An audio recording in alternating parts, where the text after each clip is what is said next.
된 그 여아이가 그러는데 저 이스라엘 나가면은 거기 그 선지자가 있는데 그한테 가면 병이 낫겠다고 얘기를 했어요. 그러니까 나만 장군도 간절하잖아, 그죠? 자기 병이 낫고 싶잖아요. 얼마나 많은 약을 먹고 얼마나 많은 치료를 했겠어요. 그래도 못 낫으니까는 어떻게 했어요? 그 나만 장군이 아람왕한테 갔어요. 가서 이렇게 했어요. 나를 왕이여 나를 좀 휴가를 해주세요. 저기 이스라엘 자본데 시종 여종이 아이가 있는데 그가 저기 이스라엘 가면은 선지자라는 사람인데 그가 기도해주면 낫겠대요. 근데 나를 휴가를 좀 내주세요. 내가 거기 갔다 오게 이렇게 왕한테 이게 부탁을 했으니까 그 왕이 깜짝 놀라서 그랬어요. 그래 갔다 와라. 그러면서 뭐를 줬어요? 막 은유니 뭐니 막 이런 옷도 막 10번씩 주면서 갔다 오라 그러면서 그냥 갔다 오라는 게 이렇게 편지를 쫙 써가지고 편지를 근사하게 써가지고 이스라엘 왕이여 내가 정말 사랑하는 이 나만 장군의 병을 고쳐주세요. 그리고 이를 위해서 안수에 기도해 주세요. 이렇게 편지를 근사하게 썼어요. 와 이스라엘 왕한테 갔어요. 누가? 나만 장군이 자기만 간 거예요. 신하들을 다 데리고 갔어요. 다 데리고 왔는데 이스라엘 왕이니까 하나님을 알을까요 모를까요? 하나님을 아는 왕이에요. 그런데 이스라엘 왕이 그 편지를 보고 깜짝 놀란 거예요. 아니 내가 하나님도 아닌데 내가 어떻게 사람 병을 고쳐줘? 저 왕이 나를 시험하고 나를 조롱하려고 안 하고 너무 놀란 거예요. 그런데 그 소리를 듣고서는 어떻게 했어요? 이 이스라엘 왕이 어떻게 했어요? 자기 옷을 막 찍고 기도했어요. 이스라엘 그 시대만 해도 구약 시대만 해도 자기가 무슨 힘든 일이 있으면 그 다윗 왕도 했지만 자기 옷을 막 찍고 죄를 막 머리에 뒤집어 쓰고 막 기도했잖아요. 그죠? 그런데 이 이스라엘 왕도 너무 황당한 거예요. 내가 병 고치는 것도 아니고 내가 왕이긴 하지만 어떻게 사람을 죽이고 살렸냐고 황당했어요. 근데 이 소식을 누가 들었어요? 엘리야 제자인 엘리사가 들었어요. 엘리사가 사람을 보냈어요. 왕이시여 저기서 아람 군대 거기서 온 그 나병 환자 나만을 나한테 보내주세요. 그렇게 보냈어요. 그때 어떻게 했어요? 그 나만 장군이 자기만 간 것이 아니라 마병을 데리고 그 군사들을 다 데리고 어디로 갔어요? 그 엘리사한테 갔어요. 그럼 엘리사한테 갔으니까는 나만 장군이니까 얼마나 그 신하들이 많겠어, 그죠? 그 군대에서는 알아주는 장관인데 저희 시아주머니가 해군 대령으로 제대했는데 계속 그분은 그 군생활에 젖어서 말을 할 때 그냥 말해요. 명령적으로 자기 형한테도 명령적으로 형수한테도 막 명령 사람이 인격이 나쁘서 아니라 그 군생활에 이게 배가지고 그렇게 해요. 근데 이 나만 장군은 이 성경에 보니까 어떻게 했어요? 왕한테도 존귀함을 받고 사람들한테 존귀함을 받았다고 그랬어요. 자 나만 장군이 갔을 때 이 나만 장군을 생각해야 자기 어떻게 부하들을 많이 데려갔으니까 엘리사가 나와서 막 겸손히 일을 하고 아이고 장군이 오셨습니까? 막 이렇게 하고 머리에 막 안수를 하고 막 정말 막 이렇게 기도해 줄 줄 알았는데 엘리사가 나왔어요? 안 나왔어요? 안 나왔어요. 밖에 나만 장군을 맞이하지도 않고 밖에 나오지도 않고 자기 저기한테 뭐라고 시켰어요. 저기 요단강 가서 7번 씻으라고 그랬어요. 나만 장군 황당하잖아. 그것도 그냥 온 것도 아니고 또 왕의 편지를 가지고 자기 아람 왕의 편지를 가지고 이스라엘 왕한테 갔는데 또 이스라엘 왕에게 갔는데 또 자기가 보내서 왔잖아. 엘리사가 보내서 그 신하를 보내서 거기를 왔잖아요. 근데 나를 환대하지도 않고 그냥 막 말로만 말하니까 화가 나고 기분 나빠서 어떻게 해서 다시 자기 고국으로 가려고 그랬어요. 근데 거기 신하가 그 부하가 사람은 누구를 만나는 게 중요해요. 그 부하가 뭐랬어요? 아버지요 그러지 마시옵소서. 하나님이 종이 말하는데 그거를 저기 하라고 이렇게 그 말을 순종하라고 그랬을 때 어떻게 했어요? 그 나만 장군이 정말로 거기를 가서 누구 때문에? 자기는 가기 싫었어. 기분 나쁘고 나를 무시하나 그런 생각이 가기 싫었는데 그 신하들이 아버지라는 칭호를 하면서 가서 씻으라고 할 때 가서 씻었어요. 근데 우리 같아도 만약에 거기 가서 요단강에서 7번 씻었을 때 그냥 씻지 않았을 거라 저는 생각이 들어요. 갈 때마다 씻을 때마다 회개했을 거라고 그래요. 하나님 내가 하나님을 잘 믿지 못한 건 죄송합니다. 그리고 혹시 내가 정말로 내 부하들에게 잘못한 거 용서해 주셨고 혹시라도 내가 장군이라고 뭐 채취한 거 있으면 용서해 주셨고 정말 막 기도했을 거라 생각해요. 그 여종을 끌고 온 것도 포로로 잡은 것도 죄잖아요. 그죠? 포로로 끌고 온 것도 그런 것도 회개했을 거라 생각이 7번을 회개했을 거라 생각이 들어요. 근데 7번을 요단강에 들어갔다 나오니까 어떻게 했어요? 자기 몸이 흰눈처럼 깨끗해졌다고 그랬습니다. 자, 그런데 이 나만 장군 부인도 그 여자가 포로로 끌려온 아이의 말을 믿고 순종하고 그대로 실천함으로 말미암아 어떻게 됐어요? 자기 병을 고치는 역사가 일어났습니다. 제가 요번에 저기 설에 집에서 예배를 못 드리고 병원에 입원했어요. 우리 성목사님한테 제가 말씀을 안 드렸는데 제가 당뇨가 이제 이게 조절이 안 돼서 당뇨 캠프로 이거 펌프를 달으러 갔습니다. 가는데 주일이 되는데 예배를 드려야 되잖아요. 주의종이 됐으니까. 그래서 이제 거기 간호사한테 물어봤어요. 수간호사한테 저 교회는 있는데 예배를 드릴 수 있으니까 드리래요. 그래서 그럼 목사님 누가 오십니까? 그랬더니 음성에서 오다가 겨울이 돼서 안 오신대. 음성에서 거기 올라면 충주로는 1시간 좀 넘게 걸린다네요. 그래서 제가 그 얘기를 했어요. 수간호사한테 저는 목사입니다. 근데 목사가 돼서 예배를 드려야 되는데 제가 예배를 드리겠습니다. 그랬더니 아이고 잘했다고 그래요. 막 예배 드리라고 그래. 근데 이제 거기 일으키는데 보니까 막 권사님도 오고 막 거기 전도사님도 오고 목사님도 오시고 막 그랬어요. 그래서 이제 전도사님한테 제가 이제 상의를 했어요. 전사님 우리가 예배를 드려야 되는데 저분들을 이렇게 예배에 참석하라고 했는데 나는 목사가 돼서 이렇게 하기가 그러니까 전사님은 훈련이라 생각하고 다니면서 다 방에 가서 예배 드린다고 이렇게 하라 그랬더니 막 쫓아다니면서 예배 드리라고 막 그랬어요. 그 환자가 다 왔어요.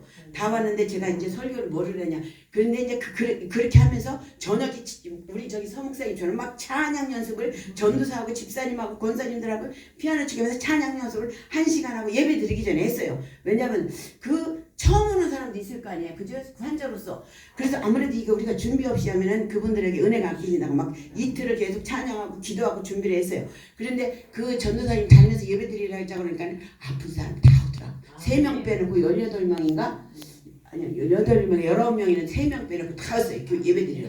그때 이제 무슨 저기를 설교를 했냐면은 사도행전 16장 16절에 했어요. 바울과 신라가 기도하는 가다가 무당 귀신 들리는 아이를 만났는데 그를 어떻게 했어요? 예수님의 이름으로 고쳐줬잖아요. 그리고 어떻게 했어요? 감옥에 갔어요. 왜 감옥에 갔어요? 아무 죄도 없는데 감옥에 갔는데 거기서 찬양하고 기도해서 그 모든 죄수 들어서 그 간수의 집안이 모두 구원받았잖아요. 그거를 대표하면서 이제 설교를 했어요. 그랬는데 설교를 했더니 막 권사님 막 피아노 치는 건데 엄청 울어요. 막 눈물을 끌고 어떤 목사님은 80대인데 정령퇴직했대요. 처음에 갔는데 막 얼굴이 막 물상이야. 그래 누군지는 모르고 내가 느낌에 저거는 장로님 같다 생각을 했어요. 이렇게 딱 보면 알잖아요. 느낌에 믿음이 없는 것 같고 말도 안 하고 막 며칠 있어도 아무것도 말도 안 하고 그래요. 그래서 이제 제가 예배를 드리고 막 이제 막 찬양하고 지금처럼 막 특성하실 분 다 하라고 하고 막 축도하고 막 하나님이 여기 이곳에 보낸 것처럼 그 아까 바울 가시다가 기도하는 곳에 가다가 그 귀신 들린 사람 만나서 그 귀신 들린 사람이 예수 이름으로 명하여서 귀신이 떠나가는 역사가 일어나고 예수님 영접한 거에서 우리 하나님이 여기 보낸 거 분명히 뜻이 있다. 이 캠프를 보낸 것은 저와 하나님은 사랑이기 때문에 이 예배를 통해서 하나님을 만나기 위해서 여기 보냈다. 우리도 질병이 있지만은 하나님의 역사 못 그칠 질병이 없다. 막 축복하며 기도했어요. 그랬더니 나중에 이제 저기를 하고서는 그 예배를 다 드리고서 이제 제가 광고를 했습니다. 뭐라고 광고했냐면 이제 전사님하고 권사님들하고 상의를 했지. 오늘 헌금이 나오면은 이 목사가 가져간대. 거기는 목사님이 가져간대. 사례비로 가져간대. 저는 그렇게 안 하겠습니다. 저는 그렇게 안 하고 이 헌금 나오는 거 가지고 그 이튿날이 명절이잖아요. 그죠? 그 이튿날인가 명절이 있어요. 바로. 그래서 그러면은 유술 놀겠다. 우리 환자들이 얼마나 막 울적하잖아요. 집에 있으면 저기 손자들한테 세배도 받고 세뱃돈 주고 맛있는 것도 먹는데 거기 간호에 거기 와서 뭐가 기쁘겠어요. 그래서 그랬어요. 이 헌금 나오는 거 가지고 우리가 양말을 샀는데 선물을 사서 우리 유술 놀겠다 그랬더니 다 찬성을 하더라고요. 그래서 예배를 드리고 났더니 막 그 목사님 얼굴이 환해졌어요. 올 때는 막 이렇게 하는데 환해지고 그 사람들도 환해지고 어떤 분이 하냐면 나는 하나님 너무 놀라요. 전화로 오면 막 불경을 외우는 그거를 녹음한 사람이 있더라고. 전화벨에 그 불경을 외우는 사람이 계속 불경이라고 그분이 예배에 참석했어요. 목사님 계속 이 핸드폰 그 정에 전화가 오면은 우리 같은 뭐 띠리나 되는데 뭐 막 불경 외우는 게 그게 있어. 그분이 교회 예배를 드리러 왔어요. 근데 예배 드리는데 계속 이렇게 막 예배를 드리고 막 찬양하는데 계속 그리고 막 제가 그랬어요. 찬양할 때 우리는 손뼉을 치고 찬양하면 좋다. 혈액순환이 잘 되고 우리가 어디가 기쁘고 좋을 건데 찬양하지 않니 이 손뼉 치지 않냐고 그랬더니 나중에 처음에는 안 치고 막 손뼉을 치고 그 목사님도 처음에는 그리고 막 세상 짐을 다 지고 온 것 같은 분이 나중에는 막 기뻐서 막 춤을 막 이렇게 하고 이제 목사인지 모르지. 목사님 같으면 내가 축도를 시키는데 목사님이 좀 몰랐으니까 그랬어요. 예배 드리니까 다 사람 너무 감사하다고 막 그래요. 그래서 이제 그렇게 하고 나서 예배를 드리고서 이제 회의를 했어요. 그래서 간호사한테 얘기지 거기서는 못 나가요. 나갈 수가 없어. 그래 간호사한테 그래서 우리 여기 헌금이 이렇게 들어왔는데 이 헌금을 가지고 그냥 쓰는 건 아니고 제가 목사이기 때문에 그 사례비를 가져갔어요. 저는 그렇게 안 합니다. 그러면서 기도하면서 제가 준비했는데 우리 윤놀자고 명절이 윤놀자고 해서 다 그렇게 하라고 찬성해. 그 환자들도 찬성을 해요. 그래서 막 저기 뭐야 우리 또 이 서울 목사님 우리 담임 목사님이 또 어디 카톡을 보고 또 저 신방을 왔어요. 오셨어요. 그래가지고 그 목사님 차 타고 와서 막 양말 사고 선물을 그 헌금 들어온 거 갖고 막 사가지고 이제 그때날 이제 명절날 아침을 먹고 이제 저 점심 때쯤 이제 그걸 했어요. 유술 열고 그 다음에 또 이제 그 레크레이션을 했어요. 그러니까 뭐 저 목사가 무슨 뭐 이 레크레이션 하겠어 이렇게 생각을 했대요. 이제 뭐 그래서 그래서 막 유술 신나게 놀고 그러니까 이 사람이 유술 열면 누구든지 신나잖아요. 이게 우리 고유의 명절이기 때문에 저기기 때문에 그게 뭐 세상 오락이 아니잖아. 그걸 하고서 막 신나 그랬어요. 제가 레크레이션 강사입니다. 그런데 우리가 이렇게 우울하게 있으면 뭐 하느냐고 사람은 이렇게 웃음으로도 질병을 치료할 수 있고 또 기쁠 때 우리 엔돌핀이 생겨서 우리가 마음에 기쁘면 다 저기 하겠다 그러더니 다 하죠. 막 그래서 우리 뭐 그냥 딱 좋아 딱 예수님이 딱 좋아 막 그러니까 막 나는 하나님이 기쁘기 때문에 하면서 막 30분 했어요. 레크레이션을 막 30분 했어요. 그러면서 저 중간중간 막 기도했어요. 막 나는 여기 저기 와서 하나님을 만났어요. 그러면서 또 기도하고 막 나는 하나님을 만났어요. 그러면 이 주일학교 하는 것처럼 막 기도하고 그랬어요. 그랬더니 너무 감사하대. 그러고 나서 이제 수요일이 또 돌아왔잖아요. 수요일 들어와서 이제 광고를 했습니다. 수요일날 예배 드릴 수 있는 분은 여기 오시라고 그랬더니 수요일날도요 세상에 그 4명인가 빼고 다 예배 드리러 왔어요.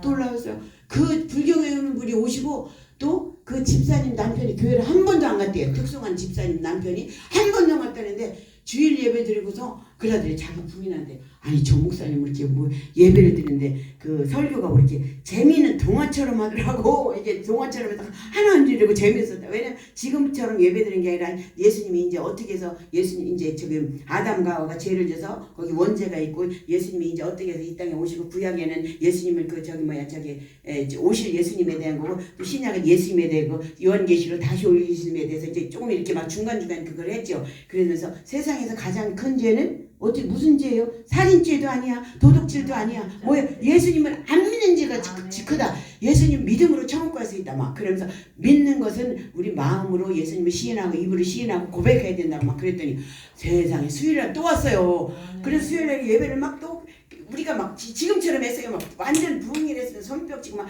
전도사니까 또 얼마나 손뼉을 치고 잘해요. 그 집사님도 그렇고 또 권사님도 그렇고 막 손뼉을 치면서 막 30분을 찬양하고 막 예배를 드렸어요. 그랬더니 나중에 이제 그랬어요. 제가 목사이긴 하지만은 안수 받으실 분은 기수 받으실 분이 여기 좀 이렇게 계시면 안수해 주겠다 그랬더니 세상에 전도사님부터 다 안수 그 불경을 하는데 참 안수 받고 왔어요. 저는 이제 머리에 안수는 안 하는데 손 붙잡고 이제 안수를 해줬어요. 그랬더니 어저께 이제 퇴원하면서 다 뭐라 하냐면 그 저기 뭐야 나가면서 일부러 저한테 왔어요. 목사님 너무 감사합니다. 올 명절에 자식도 못 보고 세뱃도 못 받고 그러는데 이렇게 즐거운 거 좋은 추억으로 남고 정말로 이 예배를 통해서 내가 하나님이 어떤 분인가를 알고 이렇게 얘기만 들었지 예수님이 예수 믿는 사람들에서 몰랐는데 기초적인 거를 이렇게 가르쳐 너무 감사하다. 그 예수 안 믿는 집사님 남편이요 이게 등치도 엄청 커요. 그런데 꼭 교회 가겠다고 그러고 너무 감사해요. 두 사람을 구원시켰습니다. 제가 아멘. 하나님이 거기 보낼 때도 하나님 분명 뜻이 있어. 제가 이게 이 사람이 왜 이렇게 아무리 목회자라도 이렇게 주저주저할 때 있잖아요. 성령이 함께하니까 제가 목회자라는 걸 밝히고 거기서 예배드리겠다고 고백했잖아요. 예배 드린다고 해서 그 영혼을 움직일 수 있는 거 제가 못 움직여요. 그죠? 그 영혼들 어떻게 교육했어요. 그런데 마침 그들이 다 당뇨로 힘들고 지쳐서 마지막에 거기 온 거거든요. 그리고 또 기도하면서 그 전도사님에 가서 막 예배드리러 오라고 하니까 그들이 다 왔어요. 그 다른 건 뭔데 그 두 번을 확실히 구원받고 갔습니다. 너무 놀라워요. 우리는 그래서 그래서 우리는 예수 믿기 전에 어떤 모습이든지 우리가 그들을 예수 믿지 않은 사람들에서 우리가 심판하거나 징계하지 말아야 됩니다. 예수 믿기도 목사님이라도 실수해요. 그죠? 어떻게 목사님이 완전할 수 있어? 완전하면 우리 예수 믿을 필요가 없어요. 우리가 부족하고 죄인이라고 생각하니까 우리 예수 믿고 하나님 앞에 간구와 기도해서 예수님의 보혈의 피로 우리가 구원받고 우리가 하늘나라 백성 하나님 자녀로 살아가는 거잖아요. 너무 감사한 게 이번 명절에 우리 언니가 오더니 그래요. 이제 저한테 그래요. 동생, 나는 동생이 예수 믿고 목사님 된 거는 알았지만 우리 이제 저번에도 얘기했죠. 우리 동생 죽었을 때 제가 그냥 임종 예배 다 드려서 자기도 그거 해주라고 하는데 놀랍다는 거야. 요번에 놀랍대고 막 완전 부흥했어요. 완전 부흥했어요. 그러면서 그들이 와서 막 저한테 안수하는 거. 나이도 엄청 많이 먹은 사람들이잖아요. 저한테 안수하는 거. 와, 하나님의 능력 이렇게 놀랍다. 자기도 뭔지 모르게 몸이 뜨거워졌대요. 근데 이제 그게 성령이 임하는 건데 그 뜨거워진 걸 모르잖아. 이 몸이 뜨거워지고 막 불 같은 게 일어났대요. 와, 그래서 나는 하나님이 이 명절에 물론 우리 교회에서 예배를 안 드렸지만 우리 딸들은 다른 데 가서 예배 드렸지만 하나님 그것을 보냄으로 말미암아 두 영혼을 구원받게 하고 하나님을 예수님을 영접한 게 더 감사해요. 그래 거기 간호사가 안 그래. 거기 원목으로 왔으면 좋겠대 목사님 제가. 근데 어떻게 거기 1시간을 넘는 2시간 거리를 어떻게 가? 제가 가까우면은 우리 교회에서들이 거기 가겠어요. 근데 거기 가기는 힘들어. 그런데 이제 다음에 기회가 되면 가는데 너무 감사해서 저는 자랑하는 게 아닙니다. 자랑하는데 나같이 부족한 사람은 그곳에 가서 하나님 말씀 전할 수 있게 해주시고 하나님께 쓰시는 게 너무 감사하고 오늘도 우리 집사님들 둘이 예배드렸는데 우리도 귀하신 목사님들 두 분이 보내주시고 오늘 원래 설교하시기를 위한 한인 목사님도 오늘 뭐 목사님 말마다 뭐 노예 뭐가 있으시대요. 오늘 예배드리기 설교하기로 가신 분이 그리고 또 뭐 그 전현희 목사님도 서울 그 광화문 거기 가신다고 그러더라고요. 그래서 또 우리 귀한 목사님들 두 분 보내주셔서 너무 감사합니다. 오늘 본 말씀처럼 우리는요. 이렇게 나에게 어떤 충고의 말을 하는 사람, 나에게 말을 하는 사람 말도 귀에 잘 들으면은 우리가 영적으로 도움이 됩니다. 저 같은 경우도 얘기 항상 제가 고백한 것 같아요. 저는 이렇게 그 전부터 막 거실에서 막 찬양 틀어놓고 worship을 막 연습하니까 우리 기도에서 난 손자가 3살 때 4살 때 말 막 개신이 할 텐데 저한테 그랬어요. 할머니한테는 예수님 냄새가 나 그래.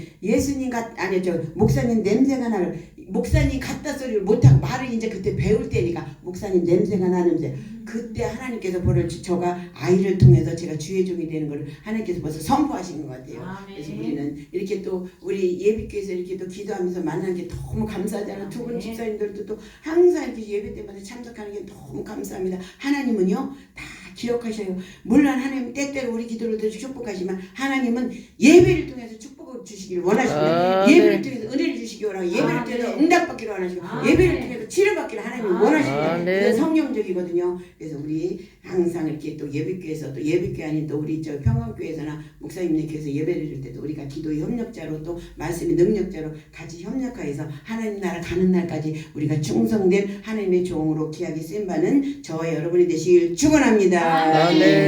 부름받아